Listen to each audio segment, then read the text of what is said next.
తెలంగాణ రాజకీయాల్లో బావా బామ్మర్దుల పోరు కొత్తేం కాదు.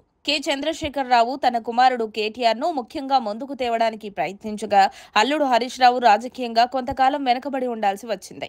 మంత్రి పదవి కూడా ఆలస్యంగా లభించడంతో పరిస్థితులను అర్థం చేసుకున్న హరీష్ రావు తన దారిని మార్చుకున్నారు. ఇక బీఆర్ఎస్ అధికారాన్ని కోల్పోయిన తర్వాత కేటీఆర్, హరీష్ ఇద్దరూ సమానంగా కనిపిస్తున్నారు. ఇదే సందర్భంలో పార్టీలో అంతర్గత రాజకీయాలు మళ్లీ వేడెక్కాయి. ఇటీవల కేటీఆర్ తన పాదయాత్ర గురించి మీడియాకు సంకేతాలిచ్చారు. ఆధ్యాత్మికంగా జైల్లోకి వెళ్తానని, యోగా చేస్తానని చెప్పినప్పటికీ ఇప్పుడు స్పష్టంగా రోడ్డు మీదకు వస్తానంటున్నారు. అయితే ముఖ్యమైన ప్రశ్న ఏంటంటే, ఇప్పుడు పాదయాత్ర చేపట్టాల్సిన ఆవశ్యకత ఏమొచ్చింది?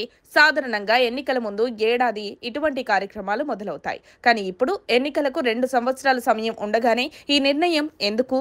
సీఎం రేవంత్ రెడ్డి పాలనలో ప్రజలు సంతృప్తిగా ఉన్నారని కనిపిస్తోంది. అప్పటికీ కేటీఆర్ రోడ్డెక్కే అసలు ఉద్దేశం ఏంటి? బీఆర్ఎస్ వర్గాల సమాచారం ప్రకారం కేటీఆర్ పాదయాత్ర ప్రజలకు కాకుండా పార్టీ నేతల కోసం చేయనున్నారు. అధికారం కోల్పోయిన తర్వాత పార్టీలో గందరగోళ పరిస్థితి ఏర్పడింది. చాలా మంది నేతలు కాంగ్రెస్ వైపు మొగ్గు చూపుతున్నారు. మరోవైపు హరీష్ రావు మరింత యాక్టివ్ అయ్యారు. బీఆర్ఎస్ అధికారంలో ఉన్న సమయంలో కేటీఆర్ ఆధిపత్యం కొనసాగింది. కానీ ఇప్పుడు హరీష్ రావు తనదైన దూకుడుతో ముందుకు వెళ్తున్నారు. వరుసగా మీడియా సమావేశాలు నిర్వహిస్తూ కాంగ్రెస్ ప్రభుత్వాన్ని టార్గెట్ చేస్తున్నారు. ఈ పోరులో కేటీఆర్ కొంత వెనుకబడినట్లుగా కనిపిస్తోంది. కేటీఆర్ కేవలం కొన్ని సందర్భాల్లో మాత్రమే ప్రత్యక్షంగా వచ్చి హడావిడి చేయగా, హరీష్ రావు ప్రజల్లో ఎక్కువగా కనిపిస్తున్నారు. ఇది బీఆర్ఎస్ క్యాడర్ ను హరీష్ వైపు మరల్చేలా చేస్తోంది. ముఖ్యంగా కేసీఆర్ అసెంబ్లీలోకి రాకపోవడంతో హరీష్ రావు బీఆర్ఎస్ శాసనసభాపక్ష నాయకత్వం తీసుకోవాలని డిమాండ్లు వస్తున్నట్లు తెలుస్తోంది.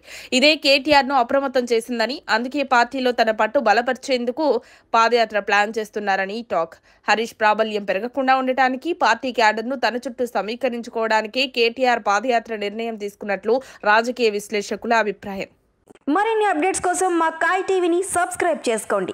మా వీడియో కనుక మీకు నచ్చినట్లయితే లైక్ చేయండి, షేర్ చేయండి. మీ విలువైన అభిప్రాయాలను కామెంట్ బాక్స్లో తెలియజేయండి.